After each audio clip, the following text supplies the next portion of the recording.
Hello, everybody. Today we are going to be talking about Harvey Glatman. He was a serial killer in the 1950s. He was known in the media as the Lonely Hearts Killer and the Glamour Girl Slayer. He would pose as a professional photographer, luring his victims into his so-called modeling agency, take pictures of them, and then kill them. This is the serial killer true crime story of Harvey Glatman. And today I'm going to be drinking some vodka and dry vermouth on the rocks.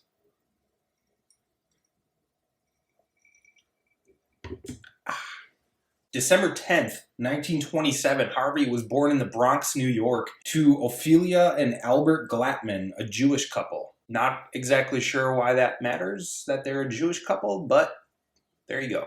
By the way, before we get started, subscribe to my page, and if you want to, have a drink along with me. Harvey was committing crude forms of sadomasochism by the age of 3. He tied a string around his penis and placed the loose end in a drawer, then leaned back against the string. By the age of 4, Harvey's favorite pastime was tying a rope around his neck, looping the free end over a pipe or a rafter, yanking the rope with one hand while masturbating with the other. All right, let's drink to that. They moved to Denver, Colorado. Harvey's father caught him masturbating and told him that it caused acne. Could you imagine Harvey going back to school, seeing all of his peers at the age of 11 where you start breaking out with acne and that's what he thinks it's caused by? He probably thought everyone in his school okay. Poor kid. At that point, Jesus. His father was so crazy that he even convinced Harvey that he was gay because he masturbated. After entering junior high at the age of 12, children continued to make fun of him for his acne, buck teeth, and overdeveloped ears. Harvey feared girls. He turned red and felt inadequate around them. He began breaking and entering into private residences. He would take something from each residence to keep as a little trophy. During one of his break-ins, he stole a .26 caliber handgun. He would sometimes follow women home, force them into the bedroom, gag them with the cloth, tie their arms with rope, and unbutton their shirts and skirts to fondle them. The more he did it, the more comfortable he became with women. At the age of 12, Harvey started tying ropes around the banisters in the attic. He would then strangle himself to almost unconsciousness. He did this so often that his parents sent him to a psychiatrist. The psychiatrist basically told their parents that it's just a phase, he would grow out of it, and gave him some pills. That's not normal behavior.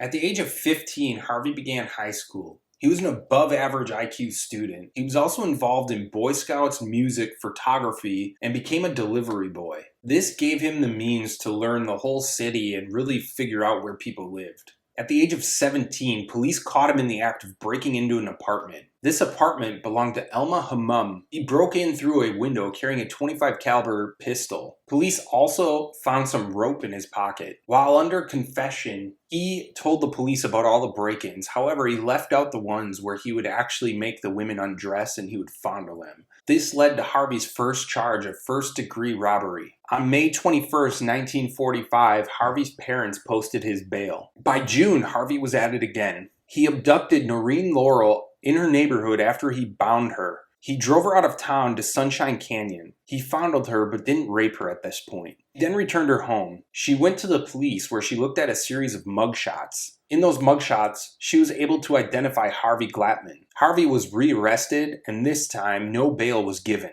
He was forced to see a psychiatrist. Dr. Hilton diagnosed Harvey as schizophrenic, or at the time, split personality. He described Harvey as sullen, morose, and disrespectful. Harvey, at this point, felt like everyone was against him. Harvey remained in jail until November of 1945. During his trial, he pled guilty to first-degree robbery. He spent his 18th birthday in prison. Harvey was soon let out of jail. It's now August of 1946. Harvey approached Thomas Starro and Doris Thorne.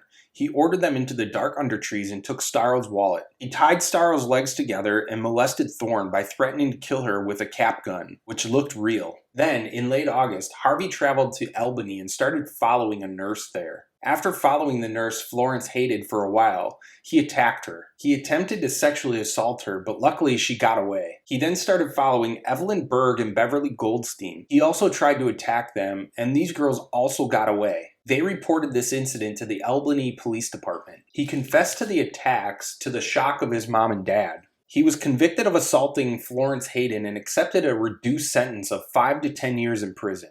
While at the Elmira Reformatory, Dr. Ralph Ryankale diagnosed Harvey with a psychopathic personality schizophrenic type, having sexually perverted impulses as the basis of his criminality. Pretty much nailed that one on the head. He was sent to Sing Sing, a maximum security prison, to complete his prison term. Glatman was described as being psychoeducated, and it was recommended that he be segregated from the rest of the population there. Harvey was paroled from prison in 1948 at the age of 21. And I don't get why they do that. Like, why do prisons say, he's a model inmate? Yeah, he's still an inmate. Like, don't give him any breaks. Why did he not serve his 10 years in prison? It seems insane to me. He's a model inmate.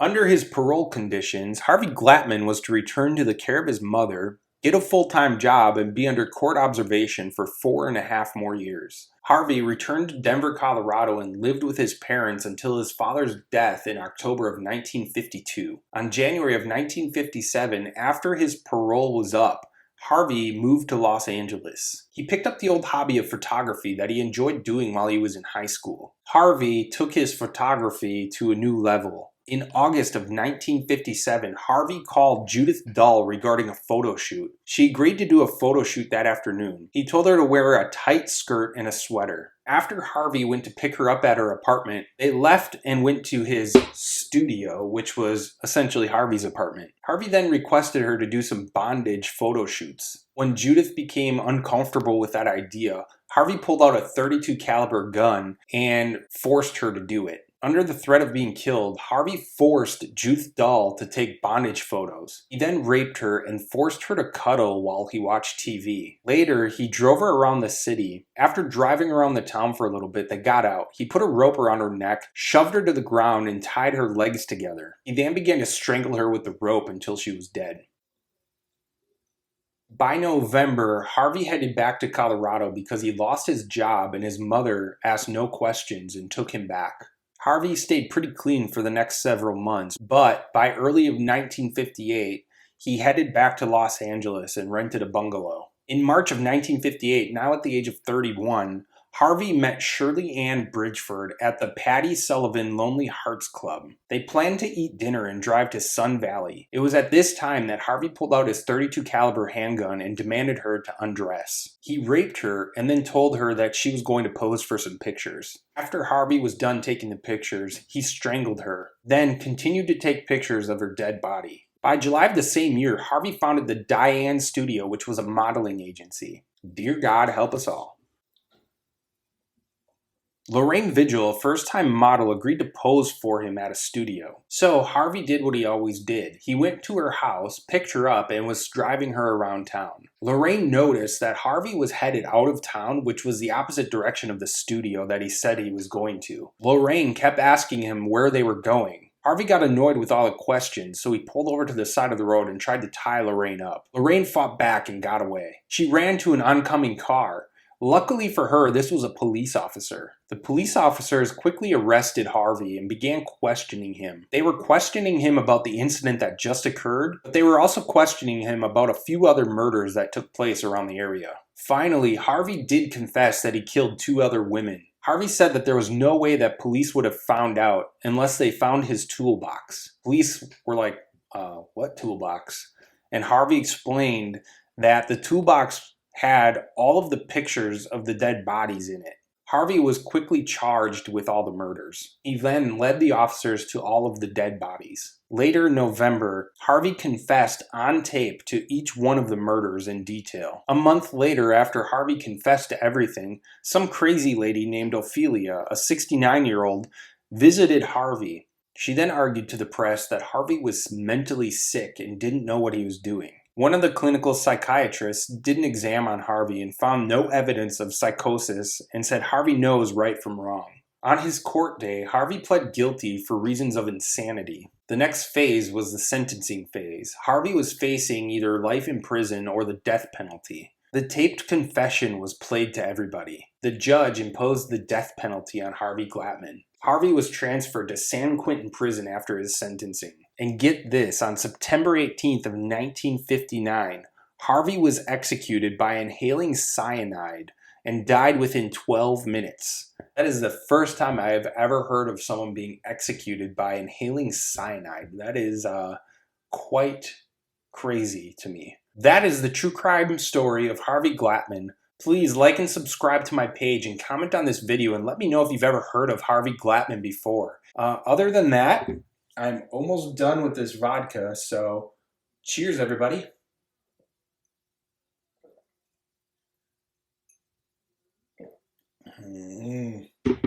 Yuck. Bye everyone.